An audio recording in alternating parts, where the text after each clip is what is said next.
floor. Now. Yeah, assalamu alaikum, doctor. Alaikum salam wa rahmatullah. How are you? Fine, Prof. Good morning. Now. Yeah, good morning. Yeah, I want to ask question about the heterogeneous data modeling you just mentioned now. Okay. If I have some experimental data, maybe, but those data are few, and I had it with few data in the literature Okay. for my modeling, can I call that concept heterogeneous modeling? Okay. Yeah. So it depends on the source of the. You are able to get. If I get your question, you're able to get. Like from my lab, I was able, because of the experimental cost. Okay. So from my lab, for instance, I was able to get maybe like 30 data points, and I get the rest. Maybe I get like 150 data points from literature published in the same area. Okay. So I now use the combination of my 30 data points and 130 data to have 150 to have like 180. Okay. And now use that 180 to model for machine learning modeling.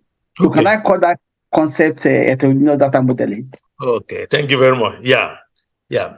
So depending that the first data set you are using, actually, the one from literature, so you are quite sure that it's not produced maybe by somebody from your laboratory using the same system, the same machine. You get the point now. If there's no probability of having such, then it could be considered an heterogeneous data set. Yeah. Okay. Thank you. So because you are getting data set from another place entirely, that their production procedure might have been different from your settings here and there, and a lot of things. Yeah, it could be. Even in this case, in this case, my advice for you is try to first of all do the modeling, because for sure, when you mix data from different sources together, you're going to suffer a reduction in the performance measure. It's for sure. It's going to go down because the data set have been subjected to different things. Each of them has different information within them.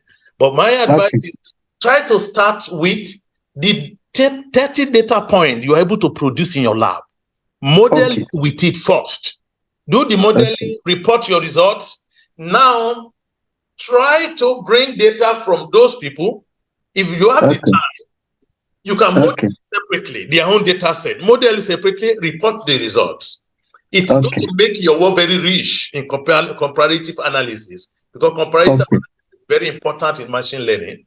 Now, the third stage of your experiment now is you try to mine your data with the one from literature. You know, that will be the third experiment. Now, you can now see the implication of this is the one we can call heterogeneous modeling. When you take data from different sources and you mine them together, now you want to see how the performance is going to be. You can see, is your performance better or is it getting worse as you add it together? So no one can tell you the exact one that you are going to get because of the principle of let the data speak.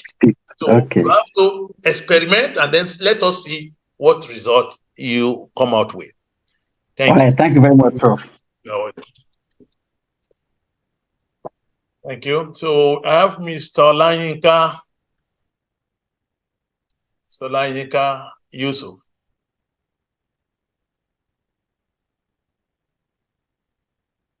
You can unmute yourself and then. Okay. Good morning, sir. Good morning, sir. How are you? Alhamdulillah. Assalamu alaikum. Alaikum salam. I want to thank you so much for the for the class and all that we have been doing so far. I want to raise an issue, and that is as regards the use of primary data that you have talked about. That one is going to get online. You discuss the possibility of difficulty of getting secondary data at times from sources, and you gave an example of someone that has been trying to get it for about 9 months, and then thereby you want to encourage use of primary data. Use of primary data is very good. I'm a rural sociologist, and we use that a lot, both quantitative and qualitative primary data. However, there is an area that I want to ask about, that I want to see how, if it is not going to affect the machine learning model, so to say. Basically, if we want to collect data from from a sample, from a respondent, we believe that there is something we call sampling procedures or sampling method. And then basically it can be, the sampling procedure could be probability-based method, or non-probability-based method. For instance, now when it's probability-based method, it's going to involve something like the simple random sampling, heterogeneous, and others like that. I don't want to go too technical, but the point I'm trying to make is that the procedure that one use to get one's respondents, has a lot to do with the kind of analysis that one can do and the generalization one can make. So we usually tell our students, for instance, that if they go for non-probability method, an example is convenience sampling. I just go to a place and people that I saw are those that I collect my data from, for instance. So I cannot make certain generalization from that particular result because everyone that is included in that study is not a clearer representation of the larger population that that study is supposed to, the sample is supposed to represent. So, but when it's probability based, one is sure that it is things are randomly done the way they are supposed to be done, that and every member of that population had equal chance of being selected, and as a result, the result can be generalized over the entire population. Now, this is where I'm going now.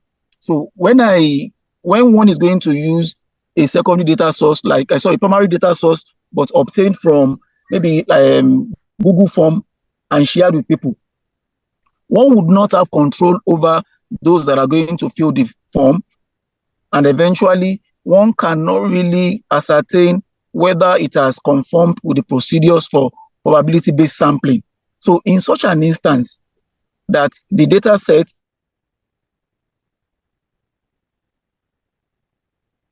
Go ahead. I'm with you. Hello, we lost your voice. Does not really conform. No, data set chaos actually correct this. Hello, sir. Yeah, we lost your voice temporarily, but continue now. Yeah. Okay. So the question I'm asking is that when it is probability based, one cannot really be sure that the data that will come from a Google form that is administered online is going to conform with the principle of probability-based sampling. And in such an instance, there could be some deficiency with generalization of data of that data set to the entire population that sample is representing. So I'm now asking, does machine learning model have a way of correcting this, or is this not going to affect the machine learning model when the data set that one works with, is not from a probability-based sampling, or one cannot ascertain that? Okay, thank you very much for the question and for the also knowledge share regarding different types of sampling approach. Yeah, we know there are different types of sampling approach. Yeah, because actually some of those approaches also have been provided subject to the limitation of the available means of modeling our data in the past. Yeah, we can't rule out that for those that have that information and that opportunity to relate, so say use it to guide whatever they are going to produce, that's fine, they can go on with it. But I want to let us know that some of the very unique thing that data science machine learning is bring on board actually is, I used to mention that machine learning research is actually shake stable. I mean, table shaking ideas are there. I mean, there are a lot of things we know in the past. Like you say, it's probability. Probability also means something that could be correct, might not be correct. It has some area of correction. Yeah, we know. So that was what led to the issue of heterogeneous. There are some questions that when you circulate it online, you get it from people. If you can take it to maybe clinic, for example, somebody want to work on diabetes disease, then you take it to some clinic in a particular segment of your country, target those, talk to the medical practitioner, distribute your questionnaire to them, let them ask their patient to fill it. You are targeting a particular area because there are some diseases that are actually race dependent or geographical location dependent. That sometimes information has to be in this case. So in that case also, when you want to get data online, it's good also to target the area you are interested in getting data from, actually. Okay, I want to get data from this area. You can make a kind of disclaimer there. Please, if this, whatever gets across to you, kindly ignore it if you don't stay in so area. If you are not living in so area, these are for people from this area. You can still do that. I mean, getting data from Google Form and the like is just a kind of making life easy for people, and you'll be able to reach a lot of people in a short period of time. So we can still request them to limit their responses, or even say, if you are not living in this area, you don't need to respond to it. No matter what you do, data set will still come with outliers. Even if you restrict it to the area you need, some data point will not be correct. There are a lot of systems also that machine learning has been able to put in place to still address some of these issues. Now, another thing also is when you go for this kind of open questionnaire, yeah, we let the data speak principle will support us a lot in achieving what we want to achieve. By the way, now we have a lot of system we call data wrangling, whereby it's not just about location. We go online and rank data, collect data as many as possible from social media or people, irrespective of their country, depending on what we want to investigate. And some of these have actually proven to work. But sometimes also, I want to know the perspective of a particular group of people, maybe part of a country or a particular country, to a particular policy of the government. So rather than send the questionnaire, they go to social media of people and then they try to get information from there. Because they found out that when you give questionnaire to people, they are likely going to fill it because they want to please you. Sometimes they might not speak the truth because they feel that the government will be able to trace them and they could be in trouble. In that case, you go online, the social media, when people are chatting with their friend, they're likely going to speak the truth.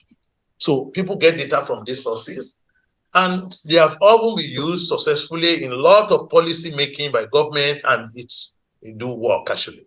So in essence summary, I hope I'm addressing some of your concern. In as yes, much sir. as, yeah, we are not really now some of those kind of professional knowledge of probability when you want to meet this thing. But what I want to say also is those probabilities were very important those days because the means of modeling is really restricted at that point. Maximum we use regression analysis. But now it has been proven that regression analysis, you can have a machine learning system that can get up to 80% improvement over regression analysis, which means some of those shortcomings of this poorly prepared sampling approach might be compensated by the powerful machine learning algorithm you are deploying. So which is going to cancel the effect of lack of professional knowledge of how to prepare the actual questionnaire and the sampling method. So we are not saying it's not necessary to use those methods of professional knowledge of sampling preparation, but at the same time, if there are shortcomings, the superiority of machine learning modeling we actually cancel some of those shortcomings finally. So, thank you so much. Your final conclusion really, addresses that question, and I'm really glad about that. So, in future, when I have any use, I will let you know as my work proceeds. Thank you so much, sir. You're welcome. You're welcome. Barakallahu feek. So we also have Dr. Talabi, Dr. Rashid.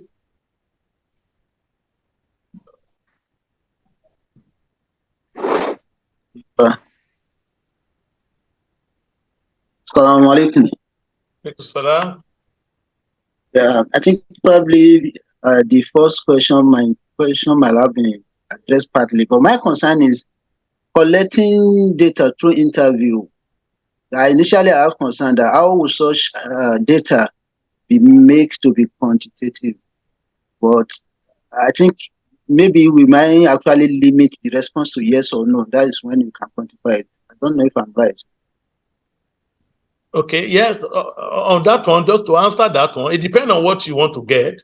Sometimes, yeah, so if there's something you can formulate your question, of course, to make life easy for the respondent, you need to ask questions that will make life easy for them. They will be able to answer. If you can formulate it as yes or no, it's better.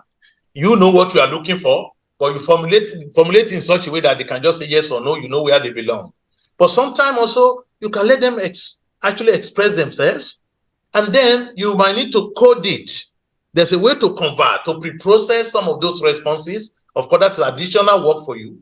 So if you can, it's a way you can make it easier for them, make them have the option of selecting yes or no or neutral. Not yes or no. Sometimes somebody don't like, there was a questionnaire someone sent recently. It was a poorly prepared questionnaire. It doesn't give room for you to be neutral. But sometimes you don't believe something is correct and you don't have evidence that it's wrong. You want to be neutral. It's a very, very important option actually that people should provide for their people. And sometimes also maybe rank them, not just yes or no. Yes to 40 to 100%, yes to 75. Sometimes you have a yes, but it's a partial yes. If you can take care of those things, it will make the data to be very rich and also to communicate the actual intention of those people filling the form. But in rare cases, if you have to let them express some things, yes, let them express it. Then you have to filter it and then code it appropriately to be able to model it. Hope that clarifies.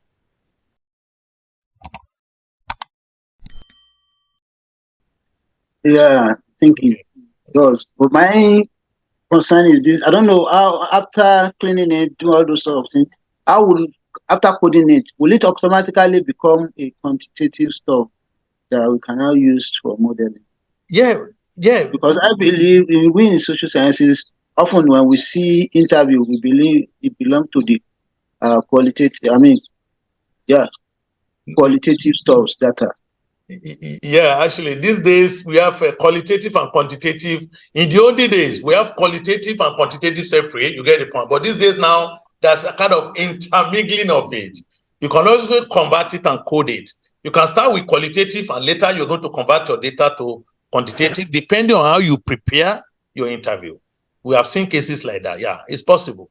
So, but you just have to make sure that you prepare it in a form that your conversion is going to be easier. See, don't let them, you don't have to express too much. You might even create the option that you can select. You get the point now. You can create some of the options so that they can select it, or they can be a little bit of modification to it, but not like full. For example, something ignore, don't ignore. This thing can be taken by an average machine learning algorithm. It's okay. It's fine.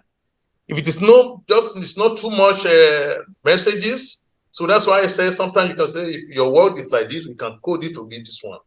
Otherwise, you might have to involve NLP processing, natural language processing, before you do the final modeling. Of course, it's going to be additional work, but it's another possibility. Okay? Yeah. Okay, thank you very much. So I think also we have Dr. Babalola and then Dr. Mojisola. We have those are the two people before we call it a day. Dr. Babalola, are you there?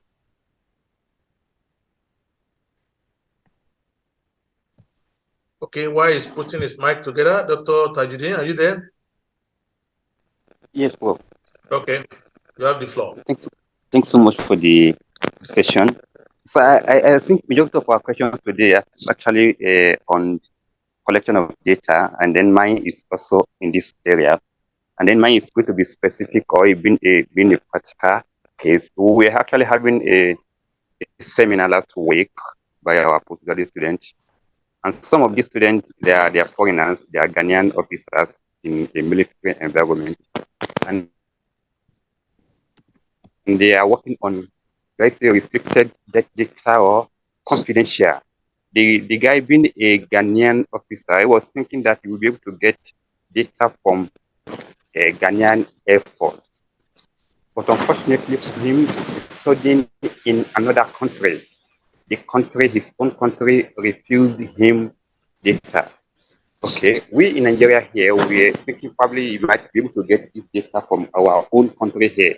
But being a foreigner also, our own country refused him data. And when the guy was doing his internal presentation, I think the work was actually watered down, that he was not working with enough data. But you said it in the other time, during the course of the presentation or the course of the session, that perhaps the signing of Google Form might solve this kind of problem. But being a military environment and confidential data, can such a method be used? Or do I say the summary of the question is that how could such a student get the required data for his work? Okay, thank you very much. So data set has always been a very challenging thing.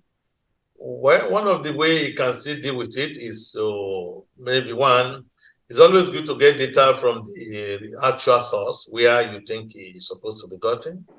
maybe why not to go back to his country at the appropriate time and try to convince them, get people later to be able to get the available data to solve this problem.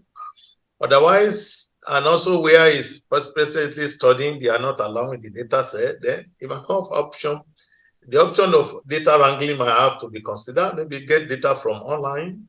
I mean, social media, it depends on the area, how sensitive the idea is. We can discuss it later on, maybe on private level. So depending on how sensitive the data is, there are other ideas that actually can use, that doing wrangling, try to get data from social media. See, one of the areas you can get good data actually, because mostly when people are chatting with their friends, they're mostly going to be very factual and truthful. Unlike when you make it become questionnaire, people become very careful that maybe if I tell them the truth, they might trace my IP address. So yeah, people have issues like this. So depending on the kind of question I want to be asking, I want to believe that questionnaire, Google form might also be used to get data sets for him to be able to proceed in his work, actually. Yeah. So of course there will be limitation. To be also be can also restrict the questionnaire to his people. I mean, to the military team, people who understand the sensitivity of the question. Of course, there is no way a civilian will be able to answer questions about military, actually. It depends on the kind of research anyway. So I want to believe he can always work around it with creating very smart questionnaire. When I say smart questionnaire that will not make your respondent to spend too much time. You see, people usually get pissed off when they have to spend a lot of time responding to few questions. So yes, code it in such a way that they can answer yes, and then you can translate what they mean and give the yes multiple option. Yes, strong, yes, poor, yes, weak, and then neutral, no strong, no weak. Give them that kind of 5 options. I believe you can get something done appropriately.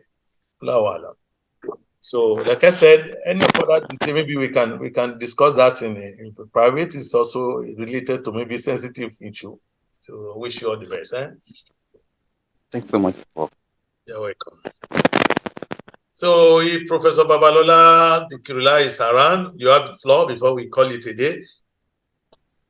Yeah, thank you, Prof. You're welcome, sir. I hope I'm audible. Yeah. Audible. Yeah, you're welcome. My first question is on the, when you were talking about the assemble. Are you with me, sir? Yeah, I'm with you. Go ahead. Okay. Yeah, during the course of the lecture, you made mention of assemble, that assemble may be an option, to provide to get a robust results, okay, and which will require combining a lot of algorithm to arrive at our conclusion. Now, when I was going through the literature, they also they describe this random forest algorithm as a assemble algorithm. Does it mean, in the process of generating its results, it combines all other or a number of algorithms? Or if we are trying to use random forest vis-a-vis other algorithm, are we trying to duplicate, results? Thank you, Prof. Yeah. So thank you for that. So I'm also happy that you are really exploring. So wish you all the best. When we talk of assemble, yeah, of course, we've had series of maybe previous sessions on assemble, and I think we can check out the videos on how we can prepare our assembles.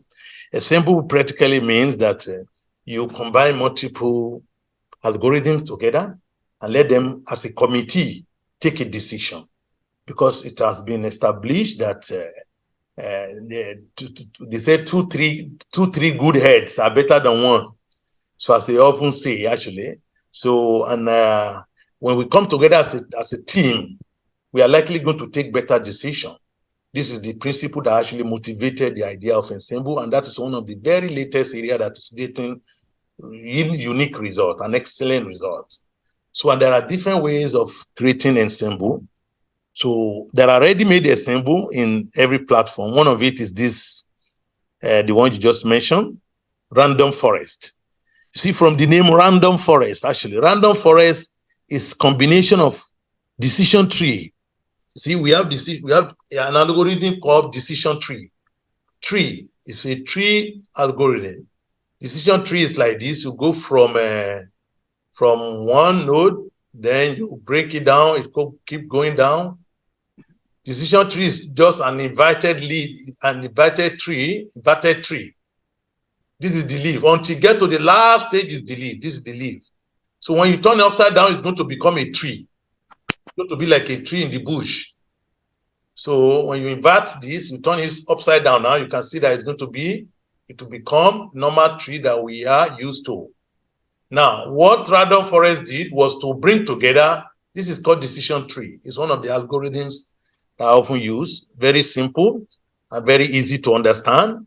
And it's very common in our day-to-day problem solving. When you want to explain something to someone, you can easily start by drawing a tree, start from here. Here we divide to 2. Here is, so we use it nowadays. Engineers use it often.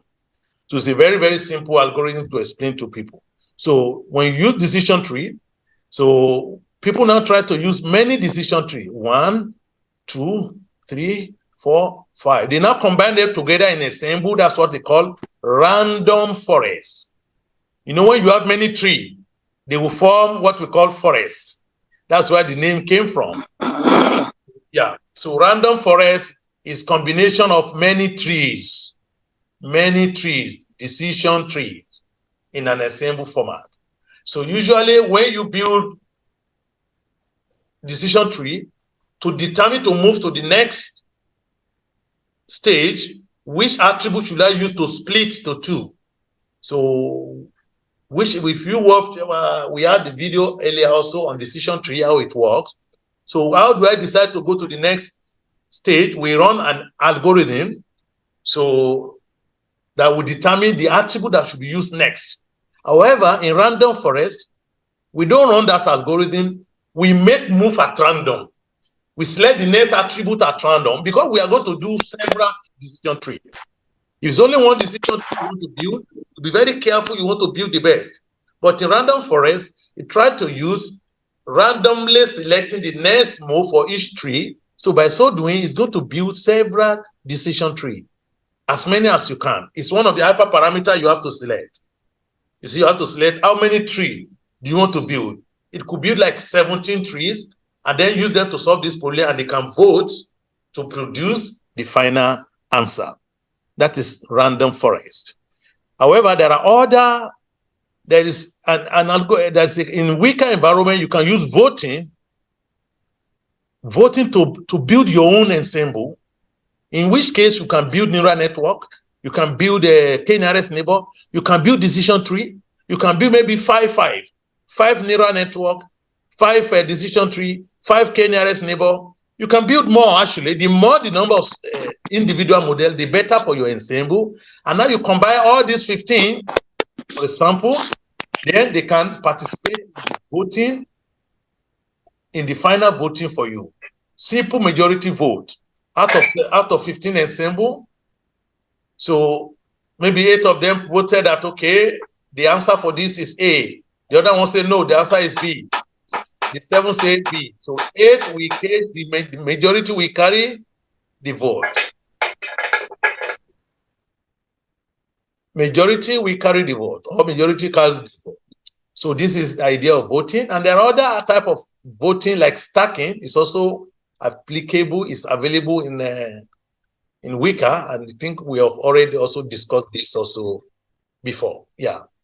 So I hope I clarified that, Prof. So random forest is combination of, it's one of the ready-made ensemble that is inside most of the machine learning platforms where you build your model. So, but sometimes we want to build our own ensemble by creating the model ourselves, and then we add them to the voting, and then it can allow us to build it, or stacking. There's also another one called boosting, as the case may be. So all these different types of ensemble we already discussed, during our earlier videos, we can check them out. Hope that clarifies. Thank you, Prof.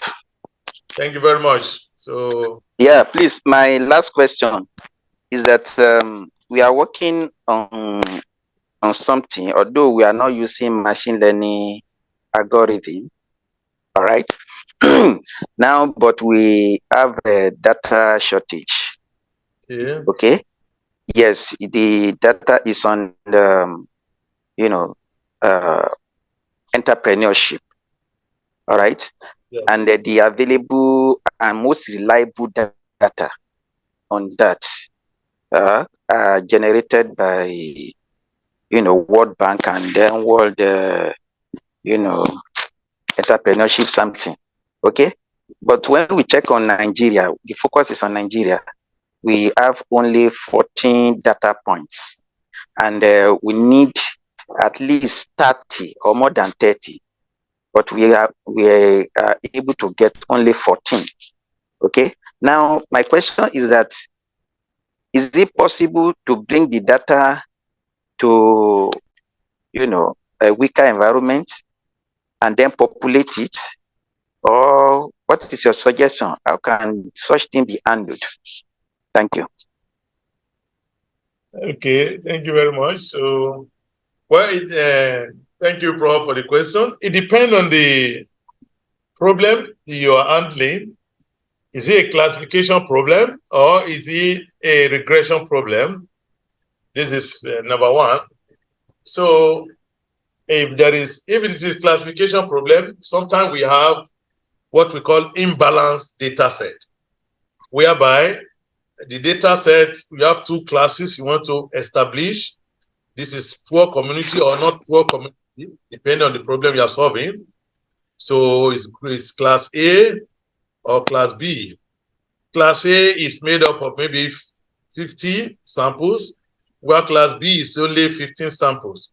We can do oversampling to generate more data set for this to become also 50 like the other one.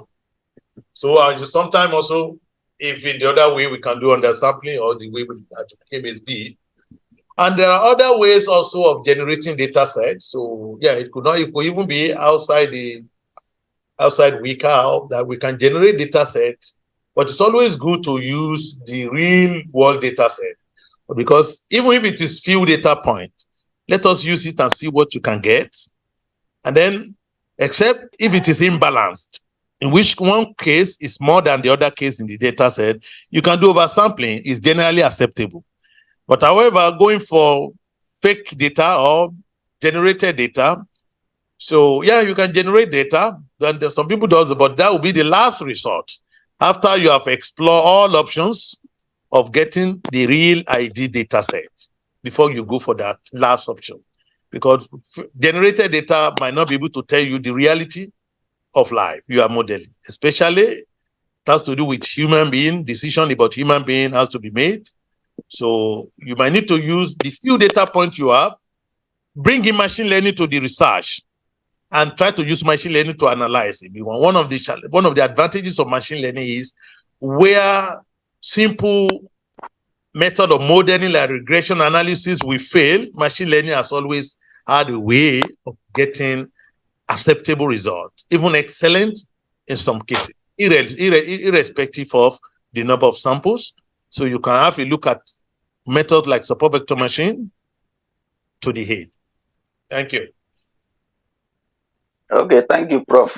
Actually, it's just one variable that we are having short. Other variables in the model, it's just one variable, and the main predictive variable is what we are having issue with. The main predictive variable, the one you want to predict, when I say predict, I mean the predictor that is the independent variable. The okay, main. How many are they? Is there only one? Yes, is one. Other variables are used as control variables. We call them control variables in the model. Yeah, control variables. They can also serve as predictor, isn't it? They can serve as predictors, but the main, reading from the topic, You have to first bring in the main argument variable before you incorporate the predictors. It is the main. If it is predictors, we can easily change the. If it is a control variable, we can easily replace the control variable with other, variables that have sufficient data. That one is easier. But this one, the main variable and the most reliable source of the data, we cannot get adequate data. Instead of getting at least 30, we have only 14. That's why I asked the question. That is it possible to generate additional maybe 16 to complement it? Yeah, that's what I'm saying. Even my advice for you is even that 14 you have gotten, bring in machine learning to it and model it. You're going to get something hopefully acceptable while you keep looking for data sets. Generating fake data really, especially for very important stuff. Personally, I don't do it. I don't encourage it. Yeah. I'd rather manage the little data that is correct and then more powerful algorithm like Ensemble come to play. They will still be able to do good prediction for you, except you don't want to bring machine learning into it.